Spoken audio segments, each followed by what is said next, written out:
కృష్ణా జిల్లా మచిలీపట్నంలోని రేషన్ బియ్యం మాయం కేసులో మైన్స్ అధికారులు ఎంట్రీ అయ్యారు. పొట్లపాలెం గ్రామంలోని మాజీ మంత్రి పేర్ని నానికి చెందిన గోదాంను మైన్స్ అధికారులు పరిశీలించారు. గోదాం నిర్మాణ సమయంలోనూ అనేక అక్రమాలకు పాల్పడ్డారని మైనింగ్ అధికారులకు ఫిర్యాదు అందింది. దీంతో అక్కడకు చేరుకున్న మైనింగ్ అధికారులు గోదాంకు తాళం వేసి ఉండడంతో బయటే ఉండి ఉన్నతాధికారులతో ఫోన్లో మాట్లాడారు.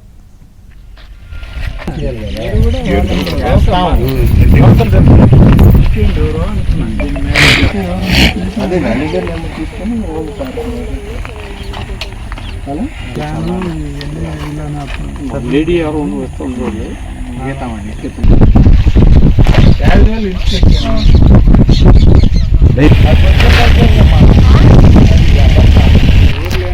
ఎంత క్వాంటిటీ ఈ లోపల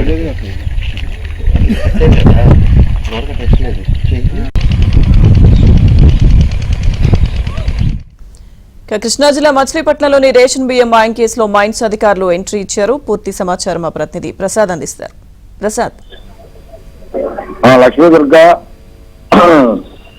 పేరు నానికి సంబంధించిన గోడౌన్లో ఈ రోజు మైనింగ్ శాఖ అధికారులు తనిఖీలు చేశారు. ప్రధానంగా ఇప్పటికే మొత్తం బియ్యం కుంభకోణానికి సంబంధించి పెద్ద ఎత్తున వివాదం నడుస్తున్న నేపథ్యంలో ఈ రోజు ఆ మైనింగ్ శాఖ అధికారులు అలాగే ఎందుకంటే అక్కడ ఈ నిర్మాణం చేసేటప్పుడు మొత్తం పెద్ద ఎత్తున మట్టి అక్రమంగా తోలారని చెప్పి ఫిర్యాదులు అందాయి. ఈ నేపథ్యంలో అక్కడ వాస్తవ పరిస్థితి ఏంటో తెలుసుకునేందుకు చేరుకున్నారు. అయితే ఆ ప్రాథమికంగా ఆ మట్టి అక్రమంగా తోలిన నిర్ధారణకు వచ్చినప్పుడు కూడా పూర్తి స్థాయిలో విచారణ చేయాలని కూడా భావించారు. అయితే నోటీసులు ఇచ్చి ఆ రోజు ఎవరో పాత్ర ఉంది ఎంతవరకు ఉందన్న అంశాలపై కూడా ఆరాధిస్తా ఉన్నారు. అలాగే అక్కడ ఉన్న సిబ్బందిని కూడా ప్రశ్నించడం జరిగింది.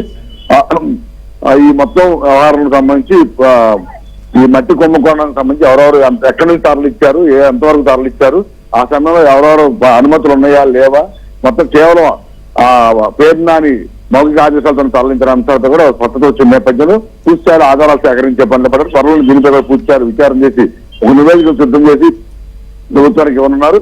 మరోవైపు బియ్యం సంబంధించి కూడా ఎప్పటికే ఆ పేరు నాని రేపు సోమవారం వరకు కోర్టులో ముందస్తుగా ఎటువంటి చర్యలు తీసుకోవద్దని హైకోర్టు ఆదేశాల నేపథ్యంలో ఆ పేరు నానికి సంబంధించి అక్రమ బియ్యానికి సంబంధించి కూడా ఎవరితో నలుగురిని అరెస్ట్ చేశారు. వారి నుంచి కీలక సమాచారం రాబట్టి తెలుస్తా ఉంది. వారి సమాచారం మేరకు పేరు నాని రేపు వచ్చే వారంలో అదుపులో తీసుకుని విచారించే అవకాశం ఉందని కూడా చెప్తున్నారు. ఇటు రేషన్ బియ్యం మాఫియాకి సంబంధించి అలాగే ఇటు మట్టి మాఫియాకి సంబంధించి కూడా పేరు నాని కీలక పాత్ర ఉందని కూడా అధికారులు స్పష్టత అయితే ఇస్తున్నారు. పూర్తి స్థాయిలో ఆధారాలు సేకరించిన తర్వాత తదుపరి చర్యలు తీసుకునే అవకాశం కూడా ఉందని చెప్తున్నారు. Lakshmi. Okay, thank you Prasad.